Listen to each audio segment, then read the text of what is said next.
Welcome, gentlemen, to the Saber Officer Defense Academy. As you already know, we are going through a NCERT series.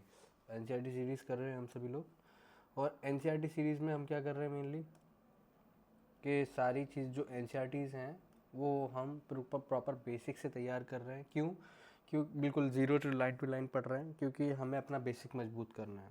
किसी भी exam जो specially UPSC conduct करता है, weather NDA, CDS और आपका AFCAT और this UPSC C A P F, every exam damn needs the base, and that base can come through only through this particular NCERTs. Okay, NCERT का ये हम चौथा chapter कर रहे हैं। ये आप ज्योग्राफी की सीरीज़ देख रहे हैं जिसमें हम 11th की first book fundamental of physical geography से कर रहे हैं।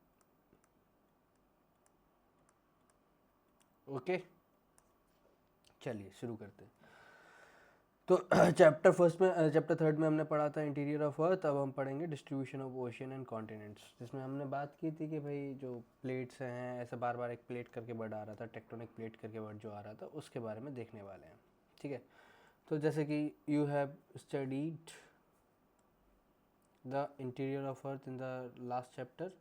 Now we are familiar with the world map that continent covers 29% of the surface of the earth. कितना?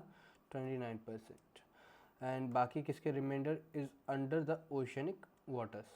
The position of continent the ocean bodies were seen them in the map have not been same in the past. कहा जाता है कि जो आज अपन देख रहे हैं जगह, जो आज अपन देख रहे हैं क्या, कॉन्टिनेंट की लोकेशन या ओशन की लोकेशन, वो ऐसी पहले नहीं थी। जो आज के मैप पे हम देख रहे हैं वो पहले ऐसा नहीं हुआ करता था। Moreover, it is now accepted, well connected, and fact that the ocean continent will not continue to enjoy their position in times to come. और ऐसा माना जा रहा है कि आगे आने वाले भविष्य में जो आज पोजीशन है ये भी नहीं रहेगी। If this is the question, then what were their positions in the past. क्या उनकी पोजीशन थी अर्लियर, और why do they change their position, ये इम्पॉर्टेंट है। क्यों, और अगर करते हैं तो मतलब पोजीशन पे एक जैसी क्यों नहीं रहती है, और नहीं रहती है तो क्यों नहीं रहती है।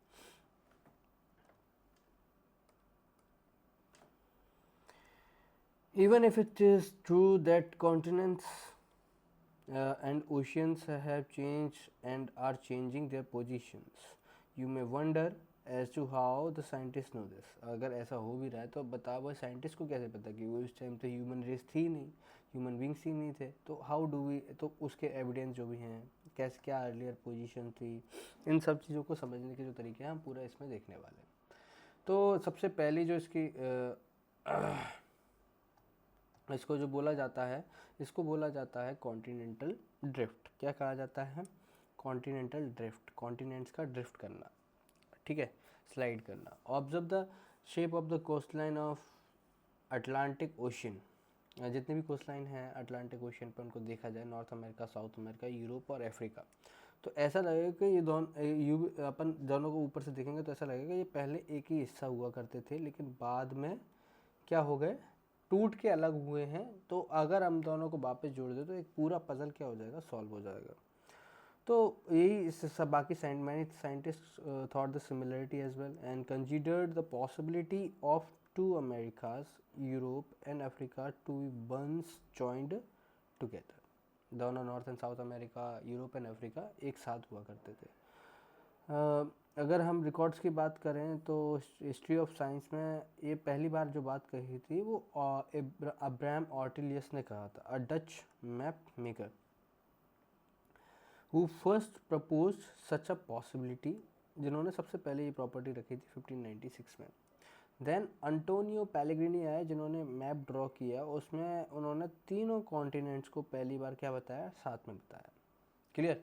पहली बार कौन सा व्यक्ति आया? पहली बार आया अपने अब्राहम ऑर्टिली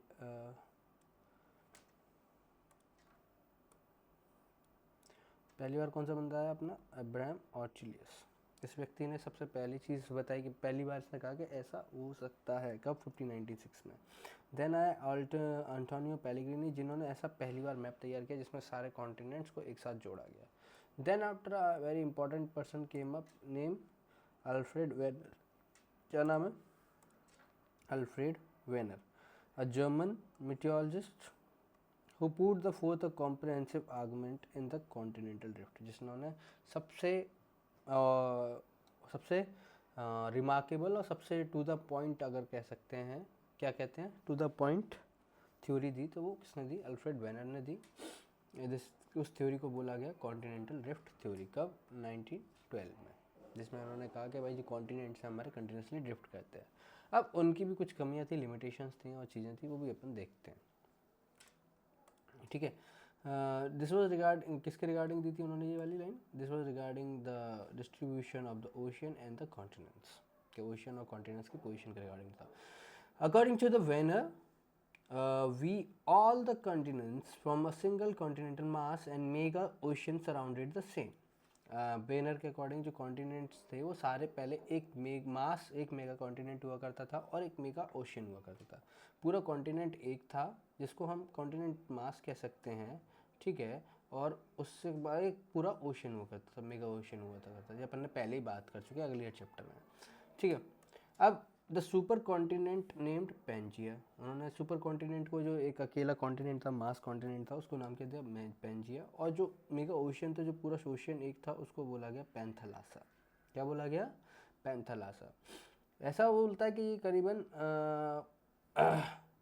200 मिलियन ईयर हुआ करता था, ठीक है। Meaning all water, he argued that around 200 million ago ऐसे पहले हुआ करता था। The super continent Pangaea begin to split. अब जो पैंजिया था वो धीरे धीरे टूटना चालू हो गया। पैंजिया फर्स्ट, पहले वो तो आधे आधे हिस्सों में बटा। पहले जो पूरा इतना बड़ा था, पहले उसके दो टुकड़े हुए आधे आधे, जिसके ऊपर वाले को बोला गया लॉरेशिया और नीचे वाले को बोला गया गोंडवाना लैंड। क्या बोला गया? Gondwana land. Forming the northern and southern components, जिसने ऊपर नॉर्थन पार्ट बनाया लॉरेशिया और सदर्न पार्ट बनाया आपका कौन सा? Gondwana land respectively। Subsequently, Laurasia and Gondwana land continued to break into pieces। अब धीरे धीरे क्या हुआ कि जो दोनों हिस्से आपस में बटे थे वो भी ज़्यादा से ज़्यादा टूटने लग गए। A variety of evidences was offered in support of the continental drift। और फिर इसके लिए वेराइटी ऑफ एविडेंस भी हमने देखे, जिसमें से हम उन एविडेंस को देखते हैं कि ऐसा हुआ है कि पहले कभी यहाँ पे क्या हुआ करती थी? पहले कभी यहाँ पे एक पेंजिया करके पूरा मेगा कॉन्टिनेंट या मास कॉन्टिनेंट हुआ करता था, वो दो हिस्सों में डिवाइड हुआ, लोअर एशिया और गोंडवाना लैंड, फिर उसके भी टुकड़े होते गए। अब उन एविडेंसेस को ज़रा देखते हैं कौन कौन से। तो पहला सबसे खास एविडेंस जो देखने को मिलता है, the matching of the jigsaw fit. Jigsaw fit अपन ने लास्ट चैप्टर में भी देखा था। देखो ये अमेरिका और साउथ अमेरिका और अफ्रीका को जोड़ो आपस में, तो ऐसा लगता है कि दोनों एक दूसरे के हिस्से हैं, और पूरा जिग्सॉ फिट यानी एक पूरा पजल सेट है, उनको सेट करो तो बिल्कुल एग्जैक्ट लैंडफॉर्म मिल जाएगा अपन को। तो the shore lines of Africa and south America facing each other have a remarkable and unmistakable match। Okay, दोनों को देखा जाए तो बिल्कुल ऐसा लगता है एक दूसरे के हिस्से। It may be noted that a map produce using a computer program, अगर इन कंप्यूटर प्रोग्राम के थ्रू इन दोनों को जोड़ के देखा जाए मैप, तो in the best fit of Atlantic margin was presented by Bullard in 1964। It proved to be the quite perfect. The match was tried to 1000 fathoms line instead of present shoreline। उसने बताया कि भाई पहले हम दोनों हिस्सा हुआ करते, उसको एक साइंटिस्ट थे, उन्होंने इसको बुलार्ड करके उन्होंने 1964 में अटलांटिक मार्जिन करके इसको प्रूव भी किया कि भाई बेस्ट बिल्कुल साइज निकल के आया। दूसरी अपन देखते हैं, अब दोनों अगर एक ही पार्टिकल रहे, दोनों अगर एक ही हिस्सा रहे हैं, तो अगर दोनों जो जगह हैं एक ही पार्ट रही हैं, तो इसका मतलब है कि दोनों जगह पे जो मिनरल्स हैं, जो रॉक्स हैं, वो भी सेम ही मिलनी चाहिए, क्योंकि अगर बाद में वो टूट गई बात अलग है, लेकिन वहाँ पे रॉक्स की सिमिलरिटी तो होनी चाहिए, तो वो भी हुआ है। तो radiometric of dating methods of developed in the recent period have facilitated correlating the rock formation from different continents across the vast ocean। The belt of the ancient rocks of 2000 million year from Brazil coast matches with those from Western Africa. तो अगर belt of ancient rocks of बात करें तो 200 million from Brazil की जो rocks हैं coast matches with the देश from the western Africa. Brazil आपको पता है साउथ अमेरिका में, और वेस्टर्न अफ्रीका से उसकी जो रॉक्स हैं उनकी क्या होती है, बेल्ट ऑफ एंशियंट रॉक जो है जो 2000 मिलियन ईयर पुरानी है वो सारी मैच करती है. The earliest marine deposit along the coastline of South America and Africa are of the Jurassic age. This is suggests that the ocean did not exist before prior to that time. अब ये चीज़ कहते हैं कि भाई जो मतलब जो different material जो यहाँ पे मिलता है बिल्कुल मतलब दोनों में कोई प्रॉपर्टीज़ मैच नहीं होती हैं, तो वो जुरासिक एज का मिलता है. ठीक है, अब जुरासिक एज का मिलता है, इसका मतलब है कि ये जो ओशियन था इससे पहले एग्जिस्ट नहीं किया करता था. मतलब इससे पहले जो ये बात कह रहे हैं कि यहाँ पे ये टुकड़े थे इससे थे, लेकिन कहा जा रहा है कि जुरासिक एज समय से पहले ऐसा कुछ नहीं हुआ करता था.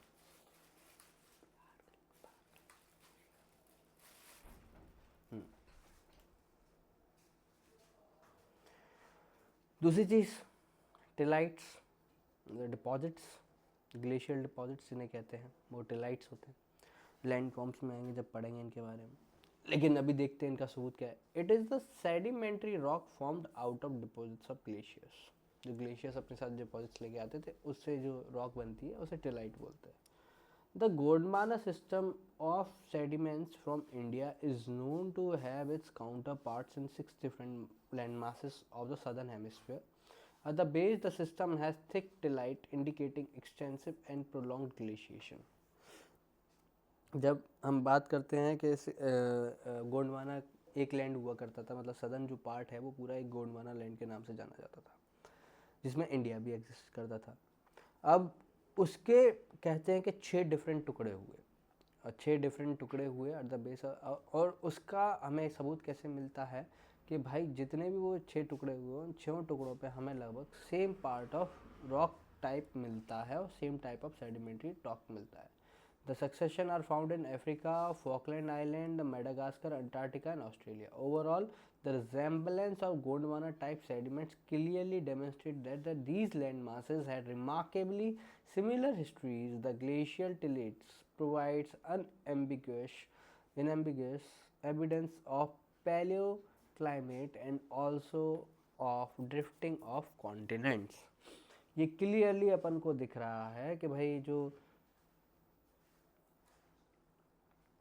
रॉक्स हैं इन पर्टिकुलर 6 जगहों पे, Falkland, Africa island, Madagascar, Antarctica and Australia, वहाँ पे जो रिजेम्बलेंस है इस टाइप की रॉक, इस टाइम गोंडवाना टाइम के रॉक्स की, वो बिल्कुल सिमिलर है. They are remarkably similar histories. Glacial history है बिल्कुल क्या है, सेम जा रही है, तो इसको बोला जाएगा कि भाई ये पहले एक हुआ करते थे. ठीक है, अब लेजर डिपॉजिट्स की बात करें.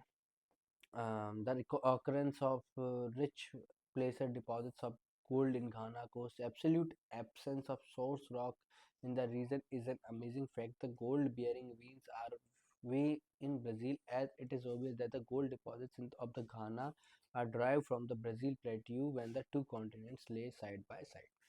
अब बात करें घाना में पाई जाने वाली सोने की माइंस की.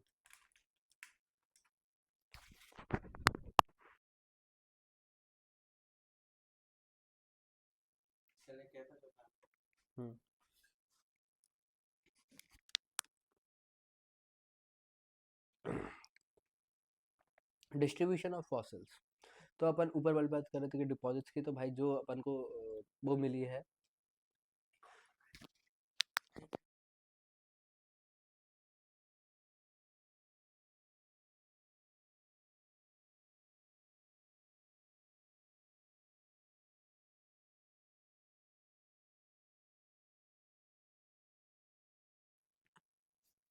ठीक है, तो जो हमें प्लेसर डिपॉजिट्स हैं घाना के कोस्ट लाइन में, वो absolute absence of source rock, मतलब सेम जो सोर्स है वो उनका सेम सोर्स पूरा घाना का जो सोर्स रॉक है वो पूरे घाना के अलावा कहीं नहीं मिलता। उसके अलावा अगर वो मिलता है तो अफ्रीका में मिलता है, और वहाँ से हमें पता चलता है कि जो घाना में जो गोल्ड माइंस हैं उनकी वीन जो उसकी जो नसें हैं वो कहाँ तक फैली हुई थी, वो ब्राज़ील प्लेट्यू तक फैली हुई थी। एक्चुअल में ब्राज़ील प्लेट्यू का ही हिस्सा रहा है, और ब्राज़ील प्लेट्यू से ही निकला है गोल्ड का हिस्सा। इससे पता चलता है कि ये कॉन्टिनेंट कभी एक दूसरे के बिल्कुल साथ रहा करते थे। Clear. When distribution of fossils की बात करें, when identical species of plants and animals adapted to living on a land or in fresh water are found in either side of the marine barriers. A problem arises regarding the accounting for such distribution. अब fossils की बात करते हैं। Identical species of plant, बिल्कुल same to same species of plant and animals जो कि और weather और लिविंग ऑन लैंड और इन फ्रेश वाटर जो भी थी, are found on the either side of marine barrier. दोनों जगह पे सेम प्लांट्स की स्पीसीज देखने को मिली है, दोनों में सेम सारा प्लांट की हो चाहे एनिमल की, दोनों की स्पीसीज देखने को मिली है। तो ये बहुत इंपॉर्टेंट एक फैक्ट है, क्योंकि आपको पता है एक पर्टिकुलर स्पीसी एक पर्टिकुलर इन्वायरमेंट एक क्लाइमेट में ही सर्वाइव करती है, एक पर्टिकुलर जोन में ही सर्वाइव करती है, उसी जोन में पाई जाती है। तो हम देखते हैं कि जब यहाँ के प्लांट्स और एनिमल की स्पीसीज जो है सेम हो रही है, तो इसका मतलब है कि ये एरियाज भी कभी एक ही हुआ करते थे। The observation and the lemurs occurs in India, the Madagascar, Africa led some to consider the contiguous landmass Lemuria linking these three landmasses. Mesaurus was a small reptile adapted to shallow brackish water. The skeleton of these are found only in two localities in the southern Cape province of South Africa and Irawa Formation of Brazil. The two localities are presently 4,800 kilometers away with an ocean between them.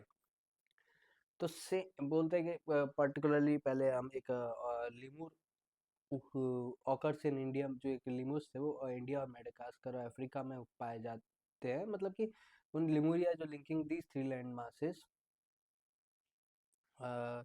तो उसको एक मिसोसरस करके एक small reptile हुआ करता था, जो कि शैलो ब्रैकिश वाटर में पाया जाता है। उसके स्केलेटन हमें दो लोकेलिटीज़ में देखने को मिले हैं, एक तो सदर्न केप ऑफ अफ्रीका में देखने को मिले हैं, दूसरे इरावर फॉर्मेशन ऑफ ब्राज़ील के दोनों जगह पे देखने को मिले हैं। अब वो सेम जो स्पीसी है वो दोनों जगह पर कैसे जा सकता है जबकि उनके बीच में एक ओशियन है, और वो खुद भी 148 किलोमीटर दूर है। ये भी इम्पोर्टेंट पार्ट। तो the distribution of fossils as well, okay, is also a source of कि भाई हम कभी एक हुआ करते थे। क्लियर। तो दीज आर सम एविडेंसेस जिनके थ्रू हम कंफर्म करते हैं कि हाँ भाई पहले हम एक हुआ करते थे। अब आते हैं फोर्स ऑफ ड्रिफ्टिंग। अगर हम ड्रिफ्ट कर रहे हैं तो कौन सा फोर्स अप्लाई हो रहा है, ओके।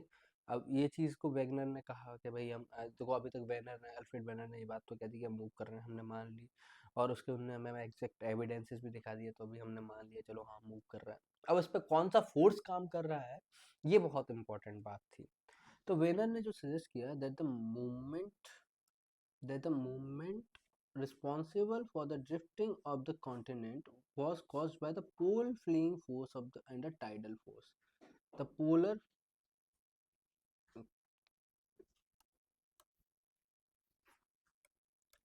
कौन सा that the responsible for drifting the continent was caused by the pole fleeing force and the tidal force. Pole fleeing force मतलब कि पोल जो है वो एक दूसरे से दूर जा रहे हैं। The polar fleeing force leads to the rotation of the earth. You are aware of the fact that the earth is not a perfect sphere. It is a bulge at the equator, and the bulge is due to the rotation of earth.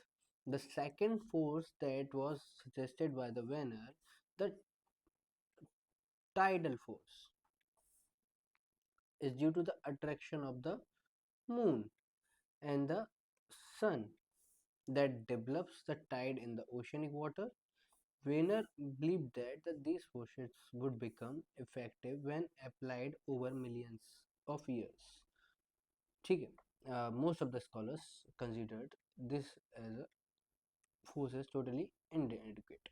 अब जो Vanern ने कहा कि पहला तो पोल fling जो है एक कंडीशन है कि पोल जो है एक दूसरे से दूर जा रहे हैं, और टाइडल फोर्स है, मतलब कि आपको पता ही होगा कि पोल फ्लिंग फोर्स तो वहीं ख़त्म हो जाता है जहाँ पे अपन देखते हैं कि अर्थ जो है बीच में से मोटी हल्की सी परफेक्ट स्फेयर नहीं है, जियोइड स्फेयर है जिसमें बीच में से हल्का सा मोटापन है, और वो इसीलिए क्योंकि रोटेशन ऑफ अर्थ एक सेंट्रीफ्यूगल फोर्स अप्लाई होता है जिससे उसके बीच की जो बिड्थ है वो थोड़ी सी चौड़ी हो जाती है, ठीक है, फोर्स की वजह से। दूसरा उन्होंने रीज़न बताया कि टाइडल एनर्जी। टाइडल एनर्जी बोले तो कि जो सन और मून की जो ग्रेविटी है वो एकदम से इतने पास आ जाती है, ये कॉन्टिनेंट्स को मूव कर देती है। तो ऐसे उन्होंने दो फोर्सेस बताया, लेकिन ये कम्प्लीटली हम हमारे जो स्कॉलर्स थे उन्होंने इसको क्या कर दिया, कम्प्लीटली डिनाई कर दिया। जो हमारे स्कॉलर्स थे उन्होंने इस पूरी थ्योरी को कम्प्लीटली क्या कर दिया, डिनाई कर दिया, टोटली इनएडिक्वेट था भाई, कि इसका कोई हमें पर्टिकुलर सबूत या रीज़न या कोई भी वो नहीं दिख रही थी। क्या नहीं दिख रही थी? सक्षमता। अब आ जाते हैं post drift studies. It is interesting to note that for the continental drift अब इसके बाद पोस्ट ड्रिफ्ट स्टडीज को देखते हैं कि भाई पोस्ट ड्रिफ्ट स्टडीज क्या है। Interesting that evidence was collected from the continental areas in the form of distribution of the flora and the fauna are deposits like telites. A number of discoveries during the post-World War II. The period added a new information to the geological literature, particularly the information collected from the ocean floor. Mapping provided a new dimension for the study of distribution of ocean and continents.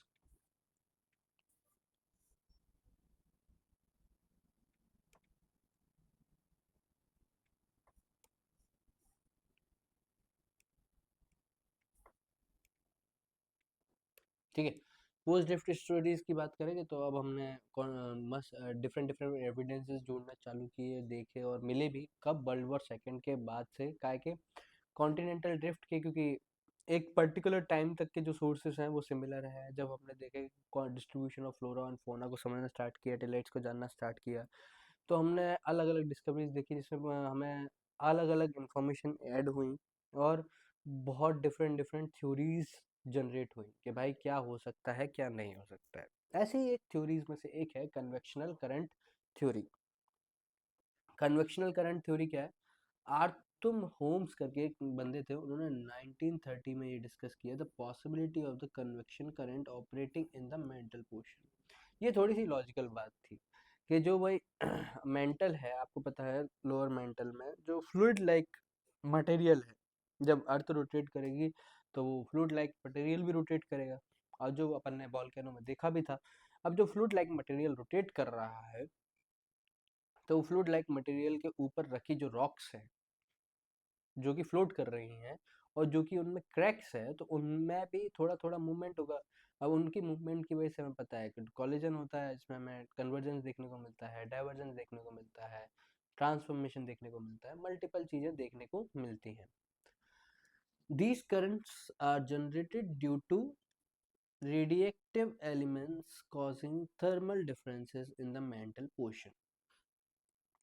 Holmes argued that there exists a system of such currents in the entire mantle portion. This was an attempt to provide an explanation to the issue of force, on the basis of which contemporary scientists discarded the continental drift theory.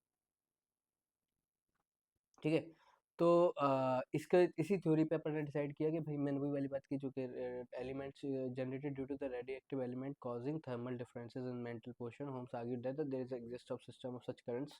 उसने कहा current, जो current का मतलब होता है, mainly current का मतलब देख लो, करंट का मतलब क्या होता है, फ्लो। ये जो वर्ड है करंट, इसका मतलब क्या होता है, फ्लो। तो उसका कहना है कि एक फ्लो कन्वेक्शनल फ्लो है। वो कैसे पता चलता है कि जो हम अर्थ के मेंटल को देखते हैं कि अलग अलग जगह पे अलग अलग थर्मल इंडिकेटर्स या थर्मल जो हीट के जो वो है आइडेंटिटी है वो डिफरेंट है। इसका मतलब है वहाँ पे मूवमेंट हो रही है, अंदर क्या हो रहा है, मूवमेंट हो रही है मैग्मा की। तो वही सारी चीज़ें, तो उसी के ऊपर आगे करते हुए उन्होंने कहा कि जब वो अंदर का लावा मूव कर रहा है तो उस पर ऊपर रखने वाली जो रॉक्स हैं वो भी क्या करती हैं, मूव करती हैं और सिचुएशन अपनी पोजीशंस को क्या करती हैं, बदलती हैं। This is called continental drift theory. अब देखते हैं mapping of the ocean floor. अब detailed research of the ocean. अब जब हमने, अभी तो हम कॉन्टिनेंट्स की बात कर रहे थे, अब हम जरा ओशन की बात करते हैं। जब हमने ओशन में गहरी रिसर्च करी तो ocean floor is not just a vast plain but is full of reliefs. जब हम उसको देखते हैं तो उसमें हम देखते हैं डिफरेंट टाइप ऑफ रिलीफ यानी कि स्ट्रक्चर्स। ये जो वर्ड यूज किया है रिलीफ, इसका मतलब हम देखते हैं डिफरेंट टाइप ऑफ स्ट्रक्चर्स या डिफरेंट टाइप ऑफ जैसे माउंटेन है, नदी है, वैसे ही रिलीफ्स पाए गए इसमें। ओशनिक फ्लोर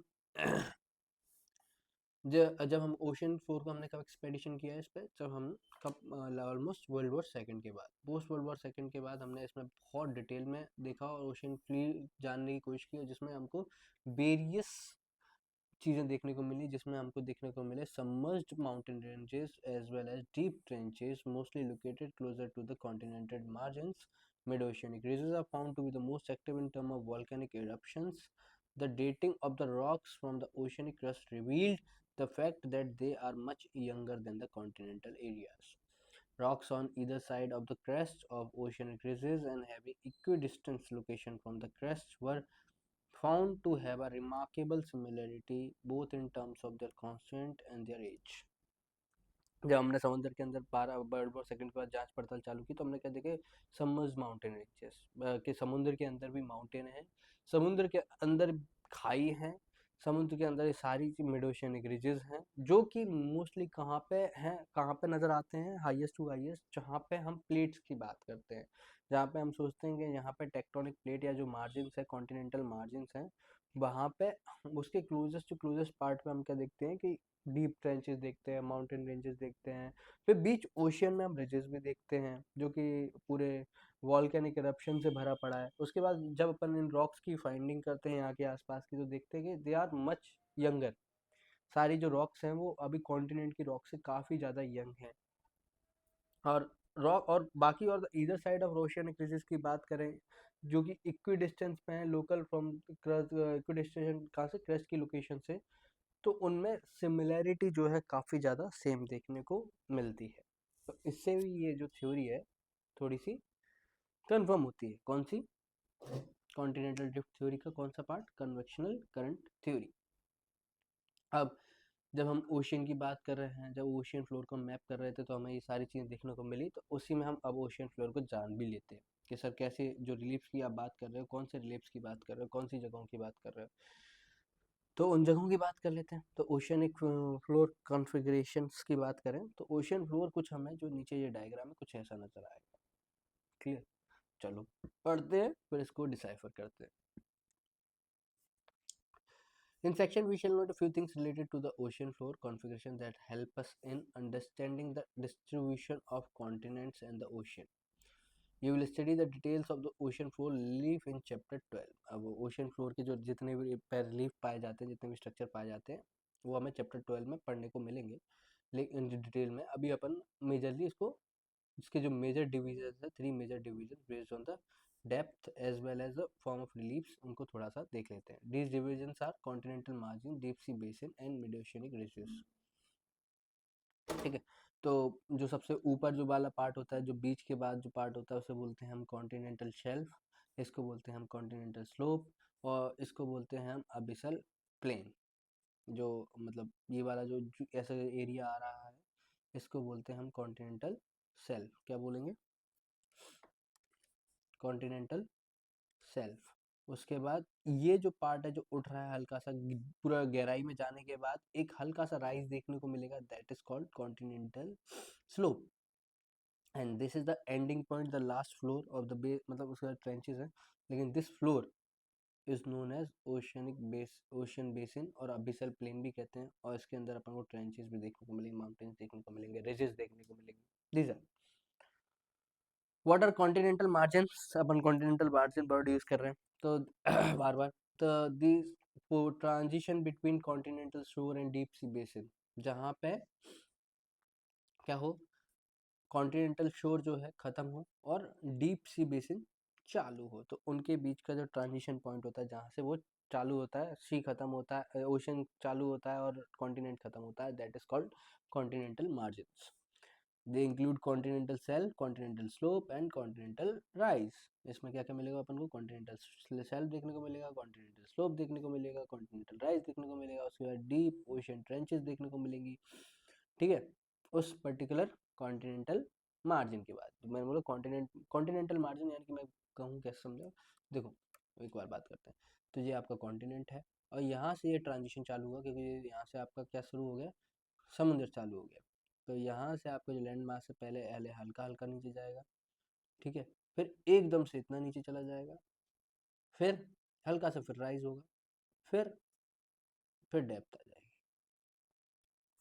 ओके, और बाकी चारों तरफ आपके पानी रहे, बाकी चारों तरफ आपके समुद्र चालू हो। This point, this transition is known as continental transitions, मतलब कॉन्टिनेंटल मार्जिन। और उस कॉन्टिनेंटल मार्जिन के आसपास अपन को कॉन्टिनेंटल शेल्फ देखने को मिलेगा, कॉन्टिनेंटल स्लोप देखने को मिलेगा, कॉन्टिनेंटल राइज देखने को मिलेगा। तो ये सारी चीज़ें, ये जो होगा आपका कॉन्टिनेंटल स्लोप होगा, ये आपका कॉन्टिनेंटल शेल्फ होगा, ये आपका कॉन्टिनेंटल राइज होगा और ये आपका ओशन फ्लोर, यहाँ पे आपको ट्रेंच देखने को मिलेगी। ठीक है, और deep deep oceanic trenches are the areas which are considerably interest so far as the distribution of ocean on the continent is concerned. जो ओशियनिक ट्रेंचेस हैं are the of considerable interest, मतलब यहाँ सबसे ज़्यादा इंटरेस्ट की interesting जगह है for distribution of ocean and continent इस, जहाँ पे अपन ओशन और कॉन्टिनेंट की बात करते हैं। चलिए अबिसल प्लेन की बात करें, तो अबिसल प्लेन मैंने बताया बिल्कुल सबसे डीपेस्ट जोन।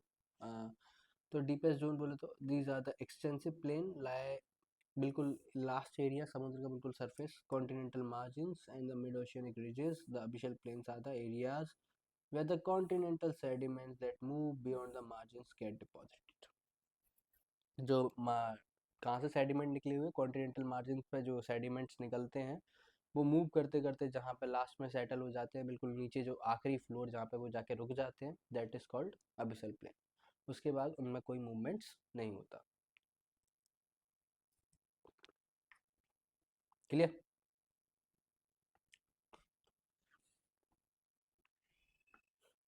चलिए मिड ओशियनिक रीजन्स की बात करें।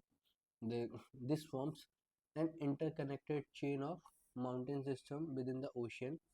It is the longest mountain chain on the surface of Earth. Ocean submerged under the oceanic waters. It is characterized by the central drift system of the crest, a fractionated plateau, and a flank zone all along the length. The rift system at the crest is the zone of intense volcanic activity.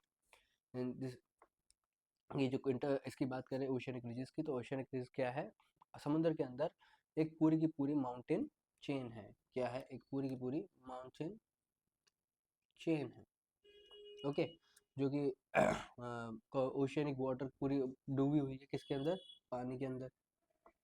इसके बारे में बात करें, इसको characterise करें, तो इसके side में अपन को पूरा प्लेट्यू देखने को मिलेगा, इसके आसपास अपन को फ्लैंक जोन देखने को मिलेंगे all along its length, and the rift system at the crest zone of intense. और ये जो मेन है क्रेस्ट के, मतलब जो रिफ्ट सिस्टम जो है इसका, वो सबसे इंटेंस वॉल्केनिक एक्टिविटी वाला जोन है, जहाँ पे इंटेंस लेवल पे वॉल्केनो क्या होते हैं, फटते हैं। ये मिड ओशियनिक रीजन है जहाँ पे अपन इंटेंस वॉल्केनिक एक्टिविटीज देखने को मिलेंगी, क्योंकि आपको पता है these are the closest to the mantle and the thinnest part of the earth crust, जहाँ से मैग्मा का आना नियरेस्ट टू द पॉसिबल है और nearest to the source of magma है। ठीक है, और जहाँ पे क्रैक्स भी अपन को इजीली आइडेंटिफाई हो जाते हैं। अब distribution of earthquake and volcanoes से हमें क्लियरली पता चल जाएगा, और चीज़ों के बारे में देखते हैं। Study maps, distribution of seismic activities, notice line of dots central the coastline. It further extend, हमने नोटिस कर रहे हैं कि central part of the Atlantic Ocean almost parallel to the coastline. It further extends into the Indian Ocean. It bifurcates a little south to the Indian subcontinent with one branch moving into East Africa and the other meeting a similar line from Myanmar to a New Guinea. You will notice that this line of dots coincide with the mid-oceanic ridges, the shaded belt showing another area of the concentrated coincides with the alpine Himalaya system of the rim of Pacific Ocean. In general, the foci of the earthquake in the areas of mid-oceanic ridges are shallow depths of where along the alpine Himalayas belt as well as the rim of Pacific earthquakes are deep-seated ones. The map of volcanoes are also shows similar pattern. The rim of Pacific is also called the ring of fire due to the existence of active volcanoes in the area.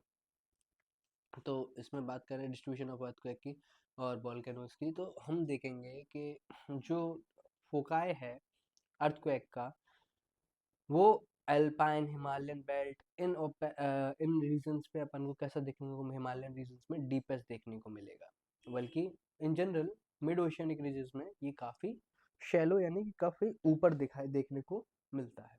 कहाँ पे? जब समुद्री के अंदर की बात करें और कॉन्टिनेंटल माउंटेन्स की बात करें तो यहाँ पे जो वॉल्केनिक का जो एपी सेंटर के बाद जो फोकाई की बात करते हैं, फोका हाइपो सेंटर की बात करते हैं, वो काफ़ी डीप नज़र आते हैं। मीनवाइल यहाँ पे बहुत पास नज़र आते हैं। बाकी ये जो लिखा हुआ है इसको हम इस मैप के थ्रू क्लियर कर पाएंगे। ठीक है, तो यहाँ पे हम कुछ match the deepest deep earthquake zones की बात करें तो उनके लिए ये जो है shady part, these are the deep earthquake zone जहाँ पे डीप अर्थक्वेक आता है। शैलो अर्थक्वेक की बात करें तो इन जगहों पे हर शैलो अर्थक्वेक पॉइंट फैलो मतलब जहाँ पे फोकस सबसे ज़्यादा पास में देखने को मिलेगा। ये सारे पॉइंट्स हैं डॉट डॉट डॉट जितने दिखे हैं जहाँ पे छोटे छोटे वॉल्केनिक इरप्शंस होंगे वो ये रहे पूरे वॉल्केनिक इरप्शंस की लाइन है ये पूरी। ठीक है, उसके बाद हॉटस्पॉट्स देखने को मिलेंगे उनके लिए। क्लियर? तो ये जो डॉट्स हैं ये पर्टिकुलरली हमें बताते हैं कि ये प्रॉपरली पैरेलल चल रहे हैं किसी ओशियनिक रिज से, या मतलब किसी न किसी तरीके से कनेक्ट करें। ये देखो पूरा का पूरा ये प्रॉपर एक बेल्ट टाइप का बन रहा है, कनेक्शन बन रहा है, ये कनेक्शन बन रहा है, इधर भी ये पूरा एक कनेक्शन बन रहा है। तो ये सारी चीजें क्या बताती हैं? सैलो अर्थक्वेक सेंटर्स हैं, ये देखो ये कोई ना कोई हमारी कनेक्टिविटी को क्या करते हैं, डिफाइन करते हैं। अब आ जाते हैं कॉन्सेप्ट ऑफ फ्लोर स्प्रेडिंग को।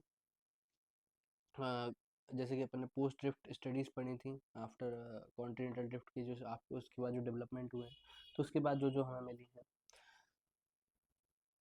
Banner put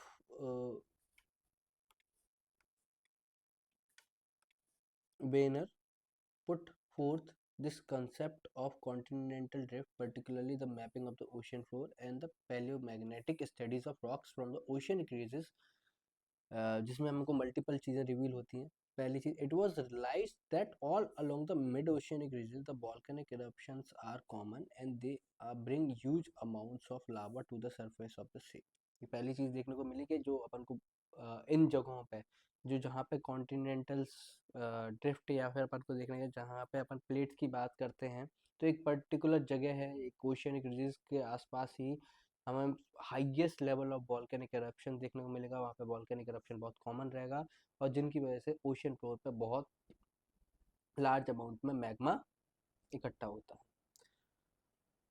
the rocks equidistance on the either side of the crest of mid-oceanic ridges show remarkable similarities in terms of period of formation, chemical composition, and magnetic properties. Rocks closer to the mid-oceanic ridges have normal polarity and are the youngest.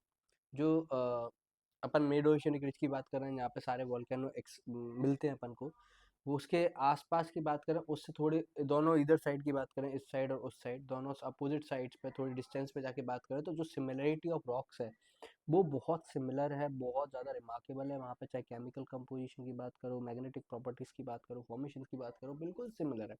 लेकिन as soon as you comes closer to the mid ocean ridges, जैसे mid ocean ridge के पास आते हो तो आप दोनों इधर साइड पे देखते हो कि यहाँ पे बिल्कुल रॉक्स बिल्कुल नहीं है, और बिल्कुल सिमिलरिटी नहीं है उनमें, और काफ़ी ज़्यादा डिफरेंस है। मतलब कि या तो हम ये कह सकते हैं कि ये जो रॉक्स हैं एक दूसरे से दूर चली गई एक टाइम के बाद। Increases the age of rocks increases one moves away from the crust. और जैसे जैसे हम क्रस्ट से, जो मिड ओशियनिक का क्रस्ट है, जो मेन का जो सेंटर पॉइंट है, उससे जितना दूर जाते हैं उतना ही हमें क्या देखने को मिलता है, उतना ही हमें क्या देखने को मिलता है, उतना ही हमें न्यू टाइप ऑफ रॉक्स देखने को मिलती है, उतना ही हमें न्यू पैटर्न ऑफ रॉक्स देखने को मिलता है। और जैसे जैसे हम उसके पास जाते हैं, वैसे new pattern of rock, new type of rock देखने, यंगेस्ट रॉक देखने को मिलती है। और जैसे ही हम उससे थोड़ा दूर जाने लगते हैं तो जो रॉक्स की सिमिलरिटी वो बढ़ती जाती है। आगे ocean crust rocks much younger than the continental rocks. The age of rocks in the oceanic crust is more than now we are more than 200 million year old. Some of the continental rock formation are 3200 million ago. जो ocean crust की जो rocks हैं वो youngest है, मतलब वहाँ पे जो है एक्टिविटीज कंटिन्यूसली होती रही हैं और रिसेंटली भी हुई है। तो वहाँ पे जो ओल्डेस्ट जो रॉक मिली है वो 200 मिलियन ईयर ओल्ड तक मिली है ओशन क्रस्ट पे। वहीं अर्थ कॉन्टिनेंट पे बात करें तो वो 3200 million year, 3200 million year old भी देखने को मिली है। Sediments on the ocean floor are unexpectedly very thin. जो सेडिमेंट हमने सोचा कि अभी तक तो कॉन्टिनेंट से बहुत सारे सेडिमेंट्स होंगे जो कहाँ पे ओशियनिक क्रस्ट तक पहुंचे होंगे, तो वहाँ पे ओशियन फ्लोर पे पहुंचे होंगे, तो उन वहाँ तो बहुत मोटा सेडिमेंट की लेयर बन गई होगी, बट ऐसा नहीं है। Unexpectedly it's very thin. जबकि साइंटिस्ट एक्सपेक्ट कर रहे थे कि चूंकि ओशन फ्लोर बहुत ओल्ड है एज द कॉन्टिनेंट, तो वहाँ पे टूट टूट के बहुत सारे टुकड़े और sequence of sediment with a period of time इकट्ठा हो गया होगा। हाउएवर ऐसा बिल्कुल नहीं देखने को मिला है। ऐसा लगता है कि ये ओशन फ्लोर अभी ही बना है, और इन ओशन फ्लोर्स पे हमको रॉक्स 200 मिलियन ईयर ओल्ड तक के सेडिमेंट्स ही मिल पाते हैं। ये बहुत इंपॉर्टेंट पॉइंट है, ठीक है। हमने सोचा था कि अगर ये यही तो ये थ्योरीज को, कॉन्टिनेंटल ड्रिफ्ट थ्योरी को सपोर्ट करते हैं कि भाई कि अगर ऐसा होता तो अगर ये ओशन पहले से होते तो यहाँ पे तो बहुत कुछ इकट्ठा हो जाना चाहिए था, लेकिन नहीं, यहाँ पे तो कुछ भी उतना पुराना नहीं जितना ऊपर है, तो इसका मतलब है कि इनका फॉर्मेशन रिसेंटली हुआ है। Deep trenches have deep-seated earthquake occurrence while in the mid-ocean ridges area the quake foci have shallow points। अब ट्रेंचेस की बात करें तो हम बोलते हैं कि ट्रेंचेस पे जो सबसे नियरेस्ट है, वहाँ पे अर्थक्वेक जो है सबसे पास, उसका अर्थक्वेक का पॉइंट जो है वो सबसे पास में होना चाहिए, पर ऐसा नहीं है। जो डीप ट्रेंचेस हैं वहाँ पे अर्थक्वेक का जो पार्ट है वो और डीप है, जबकि जो मिड ओशियनिक रिजेस हैं वहाँ पे जो अर्थक्वेक का फोकाई है वो काफ़ी शैलो, यानी काफ़ी ऊपर रहता है in comparison to the trenches. अब ये जो डिटेल्ड फैक्ट्स हैं जितनी भी हमने पढ़ी, तो इनसे हमें क्या मिलता है, analysis and detailed analysis of magnetic properties of the rocks on the either side of the mid oceanic ridges led has to propose his hypothesis known as the sea floor spreading, has argued that the constant eruption at the crest of oceanic ridges caused the correct rupture of oceanic crust and the new lava wedges into it, pushing the oceanic crust on either side. The ocean floor thus spread the younger age of the oceanic crust, as well as the effect that spreading of the ocean does not cause the sinking of the weather made hence the distribution of ocean made think about the consumption of the ocean crust. He further maintained that the ocean floor that gets pushed due to volcanic eruption at the crest sinks down at the oceanic trenches and gets consumed. ठीक है। तो एक बंदे थे अपने lead हैस करके, उन्होंने 1961 में ये थ्योरी दी कि भैया जैसे जैसे वो उन्होंने रॉक की प्रॉपर्टीज़ को देखा, दूर जाते हैं तो प्रॉपर्टीज सेम हो जाती हैं क्रस्ट से, मिड ओशियनिक रिज से, और पास आते हैं तो ये प्रॉपर्टी बिल्कुल डिफरेंट होने लग जाती है, नए नए रॉक्स देखने को मिल जाती हैं। तो उन्होंने एक हाइपोथेसिस बनाई कि भाई जो सी फ्लोर है वो कंटिन्यूसली स्प्रेड कर रहा है। क्या कर रहा है? Sea floor is spreading. और ये कहाँ से स्प्रेड कर रहा है? इसका सेंटर पॉइंट क्या है? ये क्रेस्ट क्रेस्ट है, जहाँ पे जो वॉल्केनिक इरप्शन हो रहे हैं कंटिन्यूसली, जिसकी वजह से जो ओशियनिक क्रस्ट है वो मोटा होता जा रहा है, और न्यू जहाँ पे मेनली जो ओशियन क्रस्ट है फटता है, जहाँ से रप्चर होता है मेनली, जहाँ पे मेनली वॉल्केनोज रिलीज करते हैं अपना मैग्मा और बहुत सारा, जो कि पुश कर रहा है ओशियनिक क्रस्ट को ऑन ईदर साइड। दोनों जगह पे वो लावा बढ़ता जा रहा है और ओशियनिक क्रस्ट को क्या कर रहा है? पुश कर रहा है continuously. The ocean floor thus spreads, इसीलिए हमें यंगर एज मिलती है ओशियनिक क्रस्ट की। As well as one ocean does not cause the shrinking of the, एक ओशियन की वजह से दूसरा ओशियन श्रिंक नहीं कर रहा है।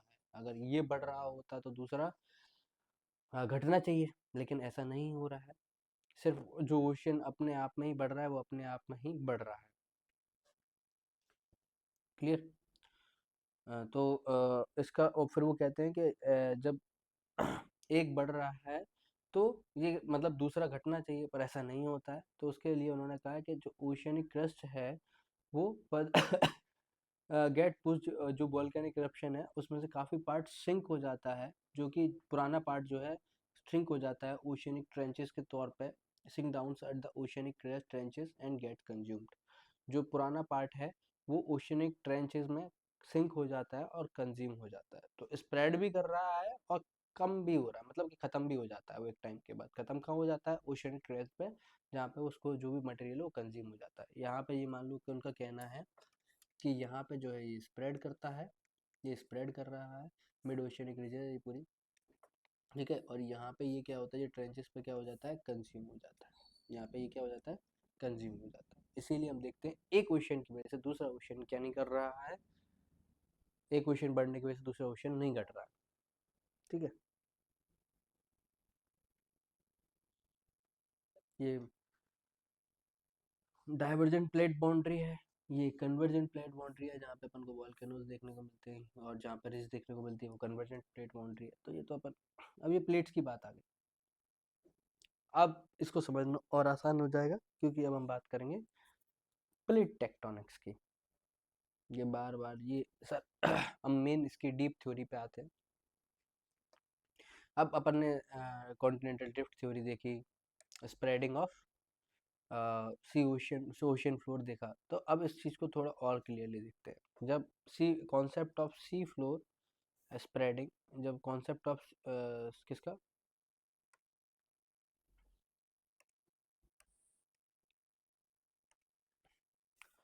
सी फ्लोर स्प्रेडिंग का कॉन्सेप्ट जब निकला, तो वहीं से इंटरेस्ट इन द प्रॉब्लम, उसके फिर उससे क्या distribution of ocean and continent was revived. जो भी इंटरेस्ट था किसके अंदर, डिस्ट्रीब्यूशन ऑफ ओशियन और कॉन्टिनेंट में, वो वापस रिवाइव हुआ और फिर उस पर और रिसर्च चालू हुई।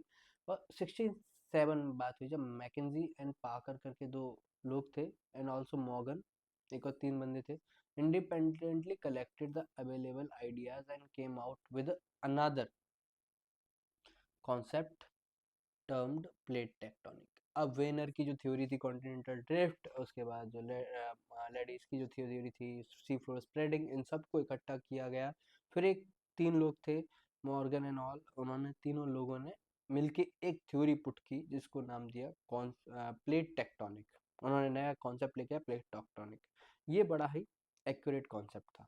इसको देखें, a tectonic plate is also called lithosphere plate, is a massive irregular shaped slab solid rock generally composed of both continent and oceanic lithosphere. Plates move horizontally over the asthenosphere as rigid units. The lithosphere includes the crust and top mantle with its thickness and the range varying between 5 to 100 km in the oceanic part and about 200 km in the continental areas. A plate may be referred to as the continental plate or oceanic plate, depending on which of the two occupy a larger portion of the plate. Pacific plate is largely an oceanic plate, whereas the Eurasian plate may be called as a continental plate. The theory of plate tectonics proposes that the Earth's lithosphere is divided into seven major and some minor plates. Young fold mountains, ridges, trenches, and falls are surrounded these major plates. ठीक है, then there are some plates. अब इस plate tectonic theory की बात करें तो उन्होंने कहा कि जो प्लेट हैं, कुछ टेक्टोनिक प्लेट्स हैं, वो क्या है, एक सॉलिड रॉक्स है, ह्यूज रॉक्स है, ह्यूज स्लैब है रॉक्स का, किसको मिला के, ओशियनिक ऊपर वाला जो अपना कॉन्टिनेंटल क्रस्ट है, ओशियनिक क्रस्ट है, उसके बाद कुछ पार्ट ऑफ मेंटल, यानी कि एटलीस्ट 200 किलोमीटर तक का, कितना, 500 किलोमीटर से करीबन अबाउट 200 किलोमीटर तक, 200 किलोमीटर इन कॉन्टिनेंटल एरियाज और 5 to 100 kilometre in oceanic part, ऐसे कुछ थिक्ड रॉक्ड है, ठीक है, उन्हें हम प्लेट्स कहते हैं. क्या कहते हैं, ये क्रैक्ड हैं, टूटी हुई हैं, और ओशियन फ्लोर पे चारों तरफ फैली हुई हैं, जिसमें हम बात करते हैं कि जो पैसिफिक प्लेट है, जो मेनली पूरी ओशियनिक प्लेट कहते हैं उसको, और जो यूरेशियन प्लेट है मोस्टली कैसी प्लेट है, कॉन्टिनेंटल प्लेट है.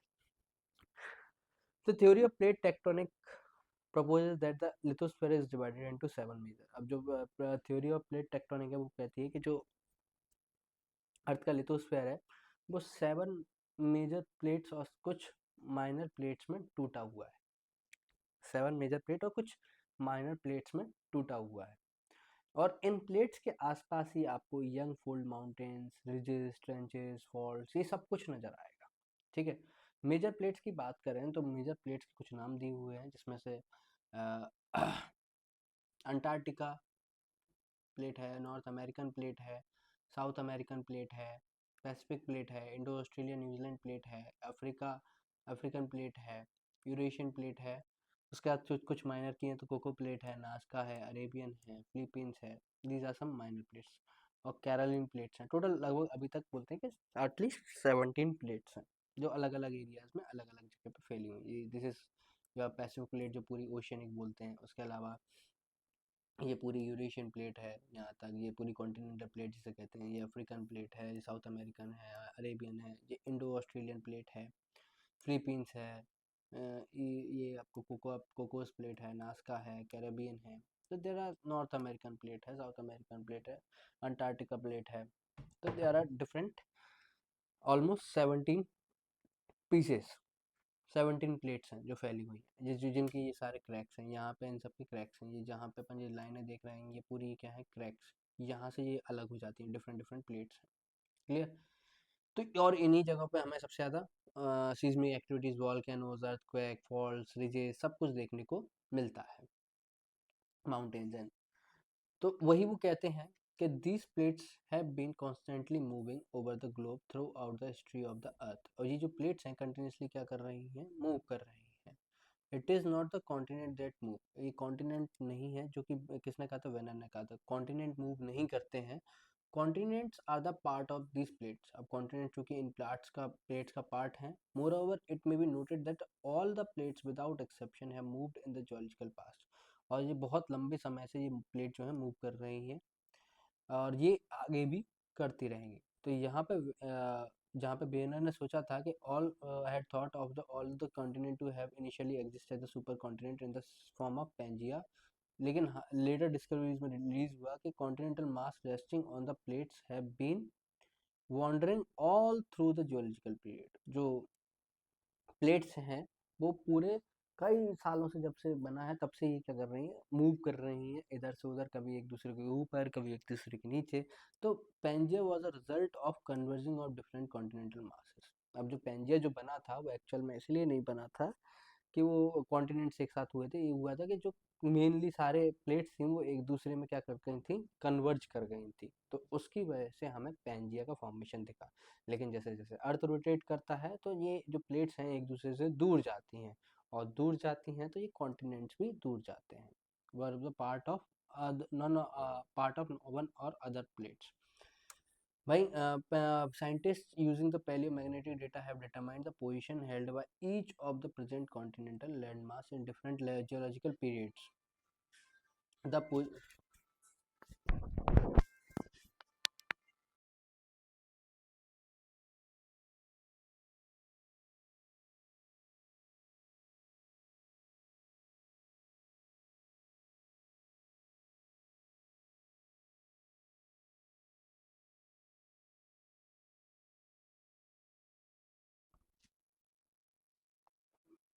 ओके, तो पोजीशन ऑफ सब कॉन्टिनेंट्स, इंडियन सब continent is traced with the help of rocks analyzed from the Nagpur area.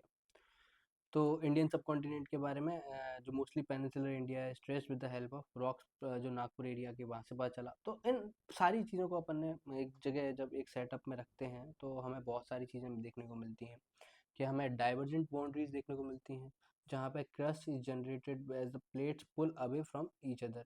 ठीक है, the sites where the plates move away from each other are called spreading sites and these are best known as the example of divergent boundary in mid Atlantic ridges। या तो boundaries जो है वो एक दूसरे से क्या करती हैं, दूर जाती हैं, या तो वो एक दूसरे से दूर जाती हैं, तो दिस इज कॉल्ड डाइवर्जेंट। ठीक है, जो कि अपन को कहाँ दिखता है, mid Atlantic ocean, mid Atlantic ridges में देखने को मिलता है, अटलांटिक ओशन के बीच में। American plates are separated from the Eurasian plate. American जो प्लेट्स हैं वो किससे सेपरेट हो गई हैं, अमेरिकन, यूरेशियन और अफ्रीकन प्लेट से, इस पर्टिकुलरली मिड ओशियनिक रिज पे, जहाँ पे वो डाइवर्ज हो रही हैं, एक दूसरे से दूर जा रही हैं। Where the crust is destroyed as one plate divided under another। यहाँ पे जो कन्वर्जेंट बाउंड्री की बात करें तो यहाँ पे मेनली प्लेट जो है एक दूसरे से क्या करती हैं, टकराती हैं, जिसकी वजह से एक प्लेट दूसरी प्लेट को क्या करती है, थोड़ा सा डिस्ट्रॉय कर देती है, या फिर उसको डुबो देती है, वो उसके अंदर दब जाती है और एक उसके ऊपर चढ़ जाती है। This location where the sinking of plate, जहाँ पे जो प्लेट अंदर की तरफ जाती है, that is called subduction zone. there are three ways in which convergence can occur। जहाँ पे जो प्लेट अंदर की तरफ, जहाँ पे प्लेट्स क्या होती हैं अंदर की तरफ जाती हैं, that is called,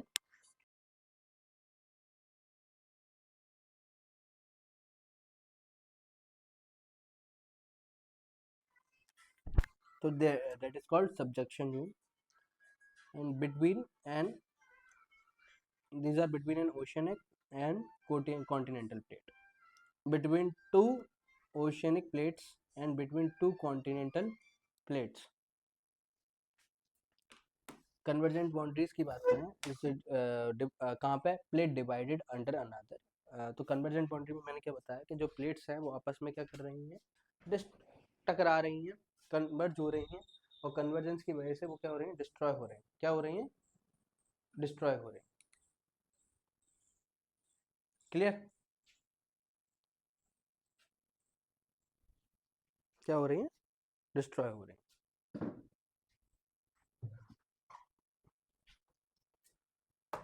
okay, between oceanic and continental plate. यहाँ पे अपन को अलग अलग चीजें देखने को, फॉर्मेशन देखने को मिलेंगे। जब दो प्लस आपस में टकराएंगी तो उनकी वजह से हमें अब अलग अलग फॉर्मेशंस हैं, तो जहाँ पे दो रॉक्स आपस में टकराएंगी तो डिफरेंट डिफरेंट माउंटेन फॉर्मेशंस भी देखने को मिल सकते हैं, volcanic eruptions and all in all.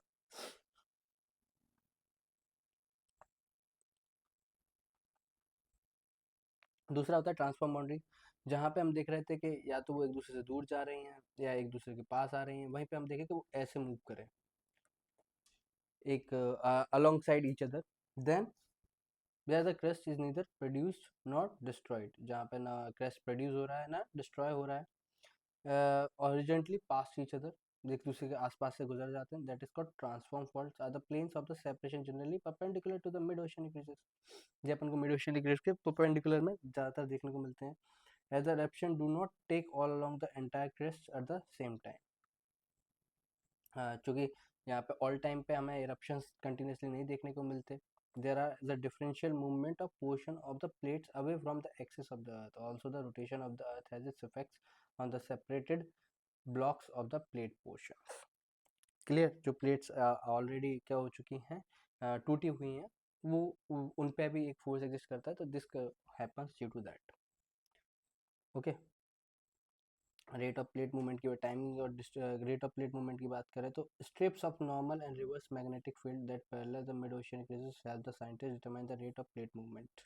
जो स्पीड है, रेट है जिससे वो मूव कर रही हैं, वो इन पर्टिकुलरली किसके थ्रू, रिवर्स मैग्नेटिक फील्ड और normal and reverse magnetic field दोनों को देखा जाए तो उसके थ्रू हमने ये क्लियर किया है कि this rates very considerably. The Arctic ridges has the lowest rate, less than 2.5 centimetre per year. Arctic जो रिज है उनकी सबसे स्लोएस्ट है, and the East Pacific rise near the Easter Island in the South Pacific about is 3,400 kilometre west of Chile has the fastest rate. यहाँ पे सबसे fastest move कर रही है 15 सेंटीमीटर पर ईयर। सबसे कम 2.5 सेंटीमीटर पर ईयर कर रही है आर्कटिक रीजेस, जो प्लेट से कम मूव कर रही हैं। वहीं सबसे फास्टेस्ट हमको कहाँ पे देखने को मिलती है, चिले के आसपास, जहाँ पे 15 सेंटीमीटर पर ईयर मूव कर रही है। इसी का कारण है कि आज माउंट एवरेस्ट की आज भी हाइट बढ़ रही है। हिमालयन माउंटेन के कई सारी पीक्स की हाइट कंटिन्यूसली बढ़ रही है, क्योंकि अभी भी जो इंडियन प्लेट है वो एशियन प्लेट से यूरेशियन प्लेट से अभी भी टकरा रही है, उसके अंदर मूव कर रही है, जिसकी वजह से फोल्डिंग हो रही है। क्या हो रही है? फोल्डिंग देखने को मिल रही है। यही सारी चीज़ें। At the time of Wiener proposed this theory of continental drift, most scientists believed that the Earth was a solid, motionless body. However, the concept of seafloor spreading and the unified theory of plate tectonic have emphasized that both the surface of the Earth and the interior are not static and motionless but are dynamic. जब banner की theory आई थी उससे पहले हम इसको एक solid sphere मानते थे, इसमें कोई चेंजेस नहीं हो रहे हैं अर्थ को। लेकिन जैसे जैसे कॉन्टिनेंटल ड्रिफ्ट थ्योरी आई तो हमने समझा कि नहीं भाई, सिर्फ एक सॉलिड और मोशनलेस बॉडी नहीं है।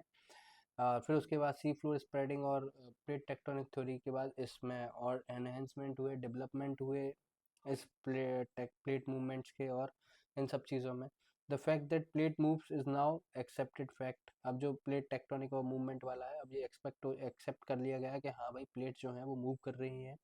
The mobile rock beneath the rigid plates is believed to be the moving circular manner.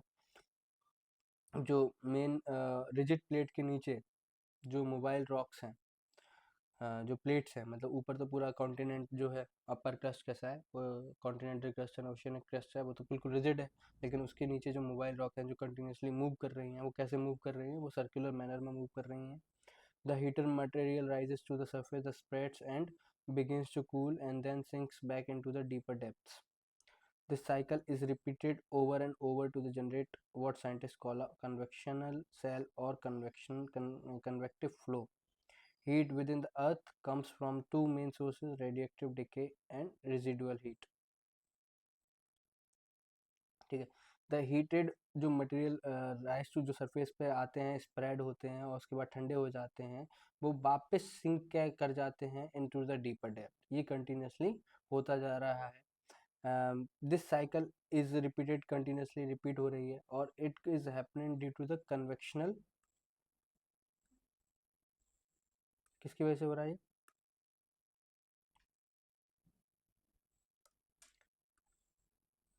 किसकी वजह से हो रहा है ये? मेनली कन्वेक्शनल, एक प्रॉपर एक कन्वेक्शनल करंट की बात जिसकी अपन ने कही थी, जिसमें हीट का क्या होता है, पहले हीट सरफेस पे आती है, स्प्रेड होती है, उसके बाद ठंडी हो जाती है, फिर वापस डीपर डेप्थ में चली जाती है। इस पूरे साइकिल को बोलते हैं हम कन्वेक्शन सेल या कन्वेक्टिव फ्लो, कि आना जाना फिर वापस कंटिन्यूसली चल रहा है।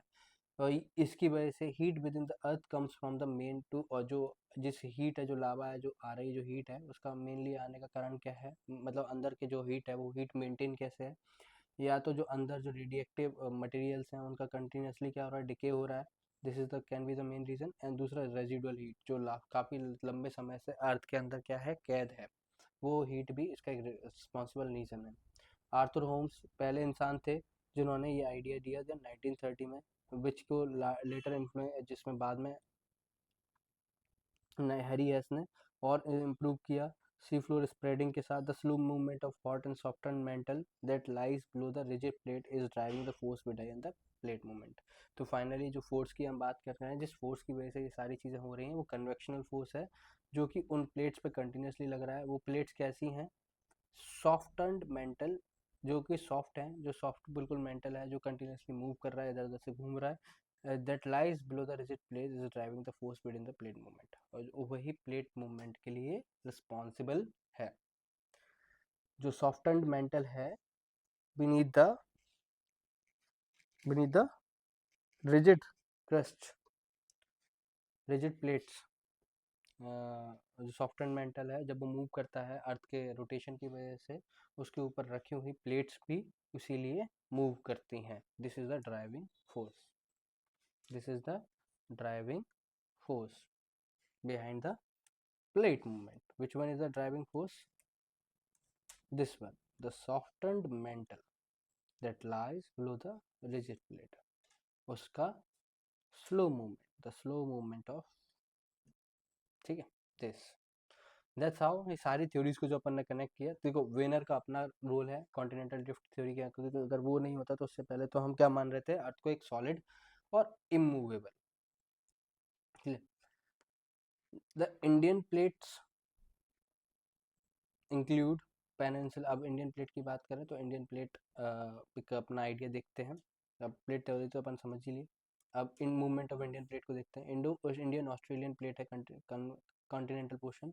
The subduction zone along the Himalayas forms a northern plate boundary in the form of continent convergence. In the east it extends through the Rakhinioma mountains of Myanmar onwards the island arc along the Java Trench. The eastern margin is a spreading site lying to the east of Australia in the form of oceanic ridges, southwest Pacific. The western margin follows Kurthar Mountains of Pakistan. It further extends along the Makrana coast, join spreading sites from the Red Sea Rift southward along the Chagos Archipelago. The boundary between India and Arctic plate is also marked by the oceanic ridges divergent running in the roughly west-east direction and merging into the spreading site a little south of New Zealand. India was larger island situated off the Australian coast in the vast ocean. The Tethys Sea separated it from the Asian continent till 25 million years ago. India is supposed to have started her northward journey about 200 million years ago. When Pangaea broke, India collided with Asia about 40-50 million years ago, causing rapid upliftment of the Himalayas. The position of India since about 71 million years till present are shown in the Indian subcontinent. The Eurasian plates about 140 million years before the present. The subcontinent was located as the south of 50 degrees south latitude. The two major plates were separated by the Tethys Sea, and the Tibetan block was closer to the Asiatic landmass during the movement of Indian plate towards the Eurasian plate. A major event that occurred was outpouring of lava and formation of Deccan Traps. This started somewhere for around 60 million years ago and continued for the longer period of time. Note that the subcontinent was still close to the equator from 140 million years ago, and thereafter the event of formation of Himalayas took place. The scientists believe that the process is still continuing and the height of Himalayas is rising even to this date. जो कि बात मैंने कही वही बात है.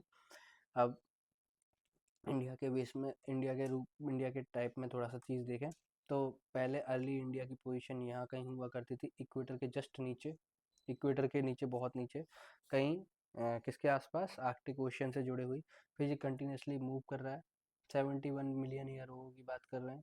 फिर ये मूव करते हुए और ऊपर की तरफ जाता है. 55 मिलियन ईयर को यहाँ आ जाता है. 38 मिलियन ईयर को करीबन यहाँ आ जाता है और 10 मिलियन ईयर को ये इससे टकरा जाता है. किससे? यूरेशियन प्लेट से. जिसके एज अ रिजल्ट हमें यहाँ पे हिमालयन माउंटेन्स का उठना दिखाई देता है और यहाँ पे पूरा डक्कन का ट्रैप मतलब पूरा डक्कन का पठार यानी कि डेक्कन प्लेटिको फॉर्मेशन देखने को मिलता है. इसकी बात देखें तो ये इंडियन प्लेट अलग अलग जगह पे, यहाँ पे म्यांमार तक ये पूरा टकरा रहा है. यहाँ पे ये पाकिस्तान वाला पोर्शन है, ठीक है. यहाँ पे चैगोस आर्किपेलागो पूरा यहाँ पे डाइवर्जेंट बाउंड्री बनती है, यहाँ पे कन्वर्जेंट बाउंड्रीज बन रही हैं, ठीक है. इधर यूरेशियन प्लेट इधर ट्रांसफॉर्म बाउंड्री बन रही है. There are different. इधर कॉन्टिनेंट कन्वर्जेंस देखने को मिल रहा है इन राकिनियमा माउंटेन्स ऑफ म्यांमार पे, ठीक है, इन द ईस्ट. वहीं यहाँ पे आपको जावा ट्रेंच देखने को मिल रही है, यहाँ पे भी कन्वर्जेंस होगा. क्लियर. डिफरेंट चीज़. यही अकेला एक मूवमेंट इस साइड से आपको क्या, इस साइड से आप दूर जा रहे हैं तो यहाँ पे आपको, इस साइड से आप दूर जा रहे हैं तो आपको डाइवर्जेंस देखने को मिलेगा. उस साइड में आप पास जा रहे हैं तो इस साइड आपको यहाँ पे आपको कन्वर्जेंस दिखेगा. नॉर्थन पार्ट पे आपको इंडियन सब कॉन्टिनेंट का कन्वर्जेंस ज़्यादा देखने को मिलेगा. वहीं सदर्न मोस्ट पार्ट पे आपको इसका क्या देखने को मिलेगा, डाइवर्जेंस. क्लियर. तो this is our fourth chapter of our NCERT that is known as continental drift theory. अगर आपको कोई भी प्रॉब्लम है, कोई भी चीज़ है जो आप जानना चाहते हैं तो आप कमेंट कर सकते हैं. तो दिस इज़ योर एक बार कन्वर्जेंस और डाइवर्जेंस को और रिवाइज कर लेते हैं क्योंकि ये इंपॉर्टेंट है। दिस इज कॉल्ड डाइवर्जेंस, जो आप देख रहे हैं एक दूसरे से दूर जा रहे हैं जिसकी वजह से ये रिजेस बन रही हैं। And this is called convergence, इसमें एक प्लेट एक दूसरे प्लेट से टकरा रही है, एक नीचे एक ऊपर जा रही है, जिसकी वजह से हमें फोल्ड माउंटेन्स भी देखने को मिल सकते हैं। ठीक है, कोई भी चीज़ जब आपस में टकराएंगी तो क्या होगी, या तो अंदर की तरफ सिंक करेगी या ऊपर की तरफ उठ जाएगी, ऐसे फोल्ड हो जाएंगी। तो जो उठा तो ये कॉल्ड फोल्ड माउंटेन है, और अगर नीचे चला गया तो दैट इज कॉल्ड ट्रेंचेस। खाए clear? Okay. I believe this chapter has been completed line by line. If you still need something, you can comment us in the comment box. I'll provide the particular explanation of that. अब यहाँ पे exact explanation या आपके बड़ा explanation नहीं है क्योंकि we are doing NCERTs right now. तो जितना NCERT में है सिर्फ हम वही करेंगे और लाइन बाय लाइन करेंगे, और उसमें से अगर आपको कोई चीज़ समझ में नहीं आई तो आप बता सकते हैं या पूछ सकते हैं। चलिए फिर मैं तब तक के अब मिलूंगा नेक्स्ट चैप्टर में अगले के साथ। तब तक के लिए जय हिंद।